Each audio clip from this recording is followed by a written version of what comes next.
Hello everybody, mission competition में आप लोगों का बहुत बहुत स्वागत। हम फिर हाजिर हैं एक नए वीडियो के साथ में।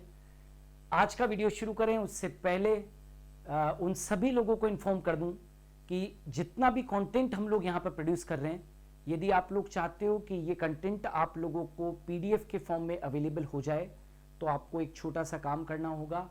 गूगल प्ले स्टोर पर जाकर super Guru the learning app को आपको डाउनलोड करना होगा। जब आप super Guru the learning app को डाउनलोड कर लेंगे तो वहां पर आपको एक फोल्डर मिलेगा मिशन कंपटीशन का। बस वहां से ही आप सारे पीडीएफ्स को अवेलेबल करवा सकते हैं। आज का वीडियो शुरू करूं उससे पहले चंद पंक्तियां आप लोगों के लिए, आप लोगों को मोटिवेट करने के लिए, आप लोगों को डेडिकेटेड। वही इंसान रिकॉर्ड तोड़ता है जिसके रगों में खून नहीं जुनून दौड़ता है। तो खून तो सभी के दौड़ता है, लेकिन अपने अंदर जुनून रखिए, जुनूनी बनिए। जिस दिन जुनूनी बन गए ना, तुम सारे के सारे रिकॉर्ड तोड़ दोगे। जो तुम चाहते हो वो सब तुमको मिलेगा। इन्हीं पंक्तियों के साथ में आज का वीडियो है भारत सरकार की प्रमुख योजनाएं एवं कार्यक्रम भाग 6। अभी तक मैं आपको बता दूं कि जितनी भी महत्वपूर्ण सरकार की योजनाएं और कार्यक्रम हैं, उनको हम 5 वीडियो के माध्यम से ऑलरेडी डिस्कस कर चुके हैं। और आज इस भाग 6 के अंदर और भी कुछ महत्वपूर्ण योजनाएं, कुछ कार्यक्रम जो सरकार की है, उनको भी हम लोग यहाँ पर फोकस करेंगे। स्टार्ट करते हैं। यहाँ पर आपके सामने 3 कॉलम्स बनी हुई है आज के इस वीडियो के अंदर। सबसे पहले योजना या कार्यक्रम का नाम, राइट, प्रारंभ तिथि और कार्यान्वयन तिथि, मतलब जिस दिन से वो योजना या कार्यक्रम प्रारंभ हुआ या कार्यान्वयन हुआ, और उस योजना का क्या उद्देश्य है, तो स्टार्ट करते हैं। प्रत्यक्ष हस्तांतरण योजना, डायरेक्ट बेनिफिट ट्रांसफर, राइट, क्या कहा मैंने, डायरेक्ट बेनिफिट ट्रांसफर, प्रत्यक्ष हस्तांतरण योजना, डायरेक्ट बेनिफिट ट्रांसफर। ये योजना 1 जनवरी 2013 से पहले चरण की शुरुआत की गई थी। इसकी 1 जनवरी 2013 से इसके पहले चरण की शुरुआत की गई थी। मतलब इस योजना का, डायरेक्ट बेनिफिट ट्रांसफर योजना का जो मुख्य उद्देश्य था, फोकस था, कि सरकारी योजनाओं पर देय सब्सिडी का सीधे ही लाभार्थी के खाते में क्या हो, ट्रांसफर हो। कि सरकार के द्वारा यदि कोई भी सब्सिडी दी जा रही है तो बीच में कुछ भी ना हो, सीधा उस सब्सिडी को ट्रांसफर कर दिया जाए लाभार्थी के खाते में। तो देखो, डायरेक्ट बेनिफिट ट्रांसफर था ना, प्रत्यक्ष हस्तांतरण योजना डीबीटी, 1 जनवरी 2013 से पहले चरण की इसकी शुरुआत हुई थी। मुख्य फोकस था कि सरकारी योजनाओं पर देय जो कुछ भी सब्सिडी है वो डायरेक्टली लाभार्थी के खाते में जमा हो जाए। तो ये थी प्रत्यक्ष हस्तांतरण योजना। फिर आ जाते हैं स्वच्छ भारत मिशन। स्वच्छ भारत मिशन ये 2 अक्टूबर को गांधी जयंती पर 2014 में 2 अक्टूबर 2014 में माननीय प्रधानमंत्री श्रीमान मोदी ने इस योजना को लागू किया था। स्वच्छ भारत मिशन 2 अक्टूबर 2019 तक देश को एक स्वच्छ भारत के रूप में प्रस्तुत करना, ये इसका लक्ष्य था। इसका क्या था भाई, लक्ष्य था कि भाई कम से कम भी 5 साल के अंदर हम 2019 तक देश को एक स्वच्छ भारत के रूप में प्रस्तुत करें। तो स्वच्छ भारत मिशन 2 अक्टूबर 2014 को लॉन्च किया गया था। इसकी प्रारंभ तिथि थी। लक्ष्य ये रखा गया था कि 2 अक्टूबर 2019 तक देश को एक स्वच्छ भारत के रूप में प्रस्तुत करना। तीसरी, सांसद आदर्श गांव योजना। सांसद आदर्श गांव योजना 11 अक्टूबर 2014 को ये योजना शुरू हुई कि सांसद आदर्श गांव योजना। मतलब इसमें क्या था कि प्रत्येक सांसद द्वारा 2016 तक, 2014 के अंदर स्कीम चालू हुई, ठीक है ना, ये योजना चालू हुई। प्रत्येक सांसद द्वारा 2016 तक एक तथा बाद में 2019 तक 2 अन्य गांवों का विकास करना, ठीक है ना। क्या उद्देश्य था, सांसद आदर्श गांव योजना 11 अक्टूबर 2000 चालू को की गई। इसका मुख्य उद्देश्य था कि भाई प्रत्येक सांसद जो है वो 2016 तक कम से कम भी एक गांव का विकास करेगा, और उसके बाद में 2019 तक 2 अन्य गांवों का क्या करेगा, विकास करेगा। तो ये था सांसद आदर्श गांव योजना। दीनदयाल उपाध्याय श्रमेव जयते, क्या है योजना का नाम क्या था? दीन दयाल उपाध्याय श्रमेव जयते। ये 16 अक्टूबर 2014 को 16 अक्टूबर 2014 को श्रमिकों के लिए विभिन्न पहले इसमें की गई थी। श्रमिकों के जीवन को उठाने के लिए दीनदयाल उपाध्याय श्रमेव जयते स्कीम या कार्यक्रम 16 अक्टूबर 2014 को श्रमिकों के उत्थान के लिए चालू किया गया। ठीक है। Next, FASTag. ये तो बहुत बड़ी योजना थी, विदेशों के अंदर तो पहले से थी, लेकिन हमारे भारत के अंदर नहीं थी। आज जब आप लोग टोल नाकों के ऊपर जाते हो तो आपके फास्टैग लगा हुआ होता है और फटाक से आप बिना जाम के आप अपनी गाड़ी को निकाल लेते हैं।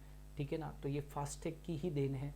फास्टैग 31 अक्टूबर 2014 31 अक्टूबर 2014 को इसकी प्रारंभ तिथि थी। इसका मुख्य उद्देश्य था राष्ट्रीय राजमार्गों पर इलेक्ट्रॉनिक टोल कलेक्शन की व्यवस्था, ताकि टोल अदायगी के लिए वाहनों की बार बार रुकना न पड़े और लंबा जाम न लगे।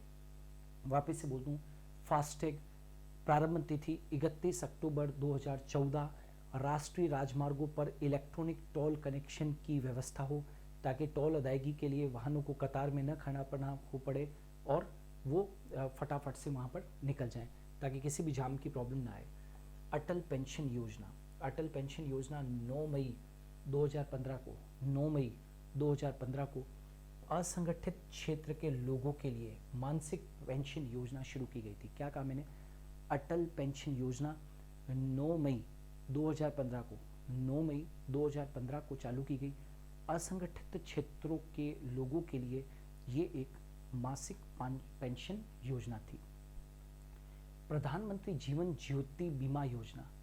प्रधानमंत्री जीवन ज्योति बीमा योजना, इसकी शुरुआत 9 मई 2015 को की गई।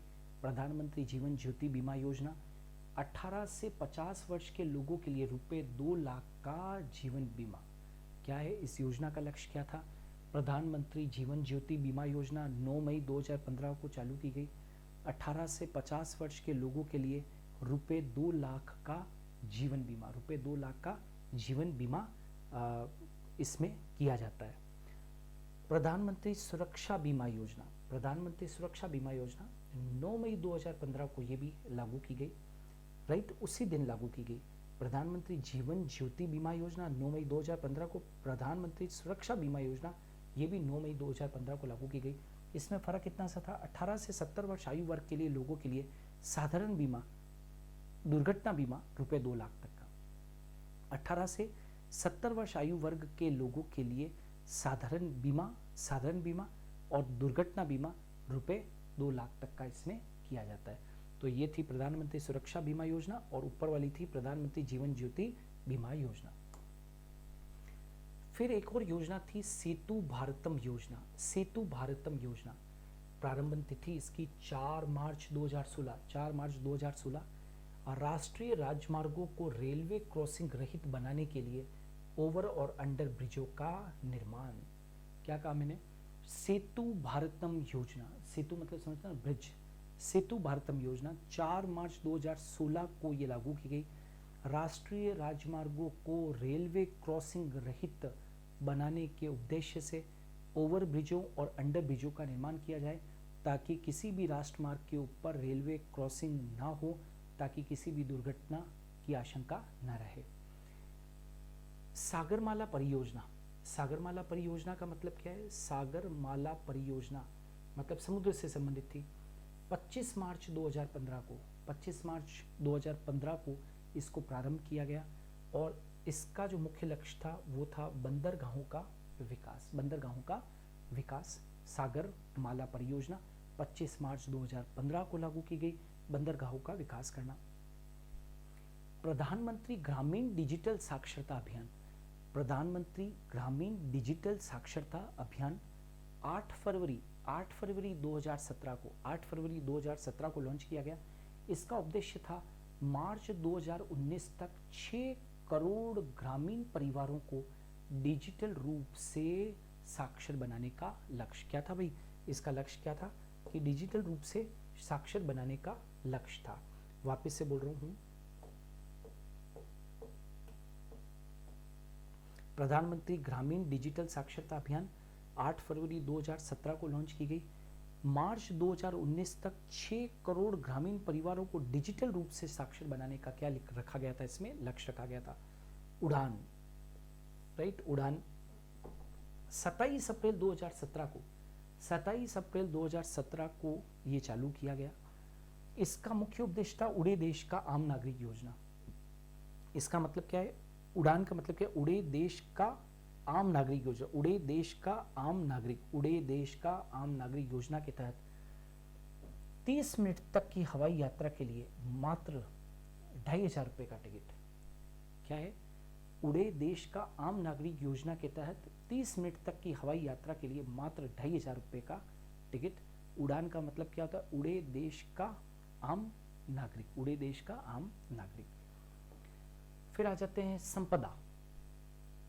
संपदा योजना। 3 मई 2017 को इसको प्रारंभ किया गया। इसका मतलब क्या होता है, ये देखो, संपदा का मतलब SAMPAD है, scheme for Agra marine processing and development of agro processing clusters, right. मतलब कि यह योजना, संपदा योजना, कृषि प्रसंस्करण उद्योग को बढ़ावा देने पर केंद्रित थी।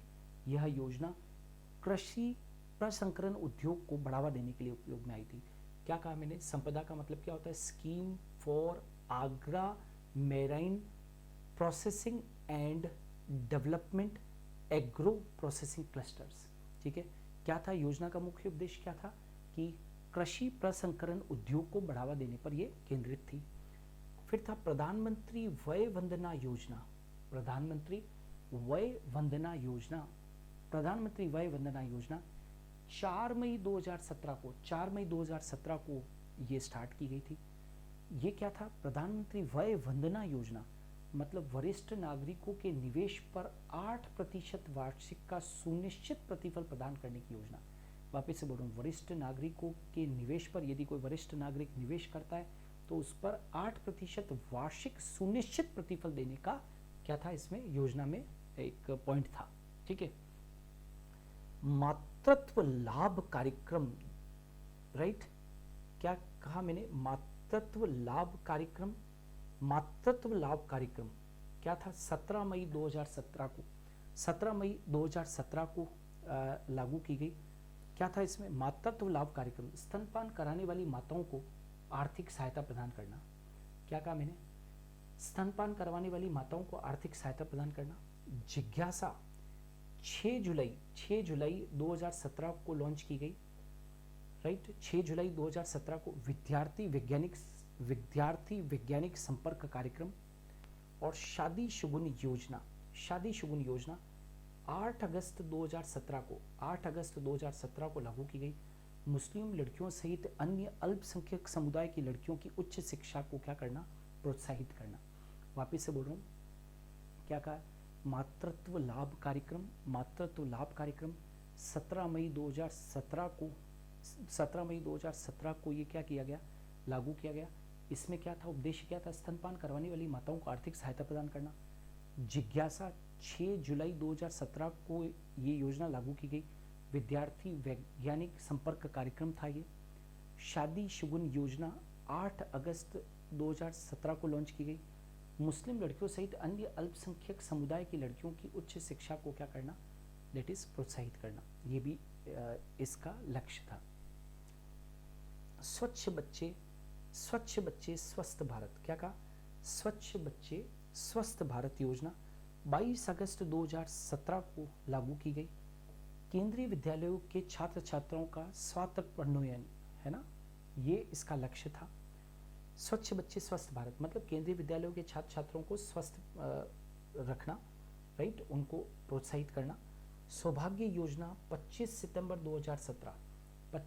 2017 को ये लागू की गई। क्या था इसमें, सौभाग्य योजना में प्रधानमंत्री सहज बिजली हर घर योजना व राइट सौभाग्य का शुभारंभ। मतलब प्रधानमंत्री सहज, ठीक है, प्रधानमंत्री सहज बिजली हर घर योजना व सौभाग्य का शुभारंभ। इज इट क्लियर और नॉट? क्या कहा मैंने? सौभाग्य योजना क्या था? प्रधानमंत्री सहज बिजली हर घर योजना, ठीक है, प्रधानमंत्री सहज बिजली हर घर योजना का शुभारंभ 22 सितंबर 2017 को किया गया। वापस से बोल रहा हूँ, स्वच्छ बच्चे स्वस्थ भारत, ये तो 22 अगस्त 2017 को लागू किया गया था, जिसमें केंद्रीय विद्यालयों के छात्र छात्रों का स्वास्थ्य उन्नयन के लिए ये कार्यक्रम था। सौभाग्य योजना 25 सितंबर 2017 को लागू किया गया। प्रधानमंत्री सहज बिजली घर हर घर योजना, राइट, इसका मुख्य उद्देश्य था। चलिए नेक्स्ट आ जाते हैं। गरीबी भारत छोड़ो अभियान 11 अक्टूबर 2017 को, क्या कहा मैंने? 11 अक्टूबर 2017 को यह अभियान लागू किया गया, गरीबी भारत छोड़ो अभियान, राइट। उद्देश्य क्या था? गरीबी भारत छोड़ो अभियान, मतलब इसका उद्देश्य था भारत से गरीबी को हटाना। संपूर्ण बीमा ग्राम योजना, संपूर्ण बीमा ग्राम योजना 13 अक्टूबर 2017 को लागू की गई। ग्रामीण क्षेत्रों में डाक जीवन बीमा योजना का लाभ पहुंचाना, ग्रामीण क्षेत्रों में डाक जीवन बीमा योजना का लाभ पहुंचाना इसका उद्देश्य था। जीरो हंगर कार्यक्रम, हंगर का मतलब होता है भूख, 16 अक्टूबर 2017 को लागू की गई। गोरखपुर, ठाणे तथा कोरापुट, जो कि ओडिशा के अंदर है, ठाणे यानी कि महाराष्ट्र में, और गोरखपुर उत्तर प्रदेश में, सन 2030 तक भूख को समाप्त करने की पायलट योजना, भूख को समाप्त करने की पायलट योजना। तो देखो क्या क्या था।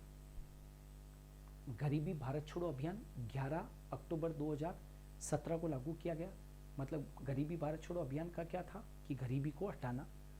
संपूर्ण बीमा ग्राम योजना, संपूर्ण बीमा ग्राम योजना 13 अक्टूबर 2017 को ये योजना लागू की गई। ग्रामीण क्षेत्रों में डाक जीवन बीमा योजना का लाभ पहुंचाना इसका उद्देश्य था। जीरो हंगर कार्यक्रम 16 अक्टूबर 2017 को लॉन्च किया गया। गोरखपुर उत्तर प्रदेश, ठाणे यानी कि महाराष्ट्र और कोरापुट उड़ीसा में सन 2030 तक भूख को समाप्त करने की पायलट योजना। भारतमाला परियोजना, भारतमाला परियोजना 24 अक्टूबर 2017 को ये लागू की गई। स्वर्ण चतुर्भुज तथा पूर्व पश्चिम उत्तर दक्षिण गलियारा से इतर राष्ट्रीय राजमार्गों का विकास। भारतमाला परियोजना, क्या कहा है मैंने? भारतमाला परियोजना 24 अक्टूबर 2017 को लॉन्च की गई। इसमें स्वर्ण चतुर्भुज तथा पूर्व पश्चिम उत्तर दक्षिण गलियारा से इतर राष्ट्रीय राजमार्गों का विकास करना, उनको जोड़ना। एक धरोहर गोद लो योजना, एक धरोहर गोद लो योजना 25 अक्टूबर 2017 को लागू की गई। एक धरोहर गोद लो योजना 25 अक्टूबर 2017 को लागू की गई। क्या था इसमें? कॉरपोरेट क्षेत्र की कंपनियों को देश के किसी एक धरोहर को गोद लेकर और उसका योजना और उसके तहत उसका विकास करने की योजना थी। एक धरोहर गोद लो। राष्ट्रीय कृषि विकास योजना, जिसको कि हम बोलते हैं रफ्तार, 1 नवंबर 2017 को लागू की गई। 1 नवंबर 2017 को। इसका क्या उद्देश्य था? राष्ट्रीय कृषि विकास योजना अब 2017-18, 18-19 एवं 19-20 तक क्या होगी? remunerative approach for remunerative, R for remunerative, A for approach, F for agriculture and allied sector rejuvenation। क्या कहा? allied sector rejuvenation के रूप में चलेगी।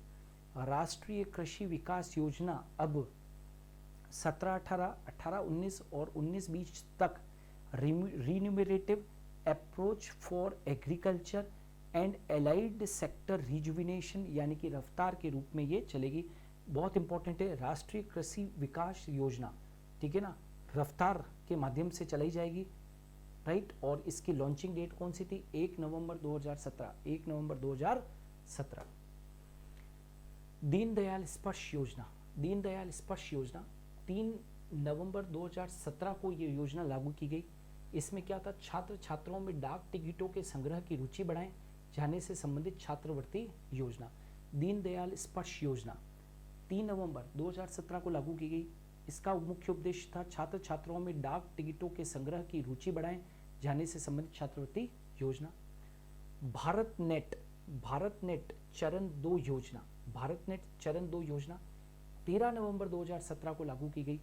क्या था उद्देश्य? 2019 तक देश की सभी पंचायतों तक उच्च गति ब्रॉडबैंड कनेक्शन की सुविधा।